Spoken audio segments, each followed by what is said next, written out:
నేను సిపిఎం పార్టీగా మీ అందరి తరఫున డిమాండ్ చేస్తా ఉన్నాం. ఎంఆర్ఓ ఆఫీస్ దగ్గర పోదామంటే అందరికీ నమస్కారం. నా పేరు సైదులు. నేను సిపిఎం పార్టీ మండల కార్యదర్శి మధిర. సిపిఎం పార్టీ ఆధ్వర్యంలో గత 15 రోజులుగా ఇక్కడికి వచ్చి వ్యాక్సిన్ కోసం వచ్చి ప్రజలందరూ ఇబ్బంది పడతా ఉన్నారు. ఉదయాన్నే పాసిమాకాన్ని ఇక్కడికి వస్తా ఉన్నారు. కనీసం టిఫిన్ కూడా వాళ్ళకు ఉండట్లేదని చెప్పేసి 15 రోజులుగా సిపిఎం పార్టీ ఆధ్వర్యంలో ఇక్కడ టిఫిన్ ఏర్పాటు చేసి ప్రజలు ఇబ్బంది పడకూడదని చెప్పేసి మాకు చేతనైనటువంటి సహాయం చేస్తా ఉన్నాం. ప్రభుత్వం అధికారులు ఏం చెప్తా ఉన్నారంటే ప్రజలందరికీ అందుబాటులో ఉన్న వ్యాక్సిన్ మేము వెంటనే ఇస్తున్నామని చెప్తా ఉన్నారు. కానీ ఏ రోజు చూసినా 200 నుంచి 300, 400 లోపే ఇస్తున్నారు. కానీ ప్రజలు ఇక్కడికి వేల సంఖ్యలో రోజు వస్తా ఉన్నారు. ప్రభుత్వాన్ని డిమాండ్ చేసేది ఏంటంటే ప్రతి గ్రామ పంచాయతీ దగ్గర వ్యాక్సిన్ ఇవ్వాలి అని చెప్పేసి డిమాండ్ చేస్తున్నాం.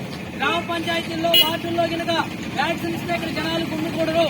అదే సందర్భంలో ఎంతో దూరం నుంచి ఆటోలో ఇక్కడికి వస్తే మీకు ఇవాళ లేవు, ఇవాళ